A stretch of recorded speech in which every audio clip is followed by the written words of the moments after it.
When international cricket resumes on 8 July after 4 frustrating months, post-pandemic cricket will witness some changes. One of those changes is that ICC has banned bowlers to use saliva to shine the ball. ICC needs to do something for bowlers, so that they can shine the ball, because there is no fun in watching batsmen effortlessly dominating hapless bowlers. So, let's discuss some possible solutions. Solution number 1, relax ball tampering rules. Allow bowlers to use stuff like wax, or any lubricant, so that they can extract swing from it.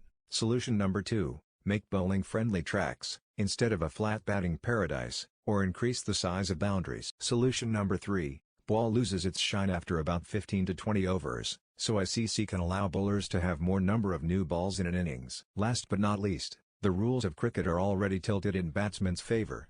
ICC needs to amend its rules, so that fans can get to see an even contest between bat and the ball.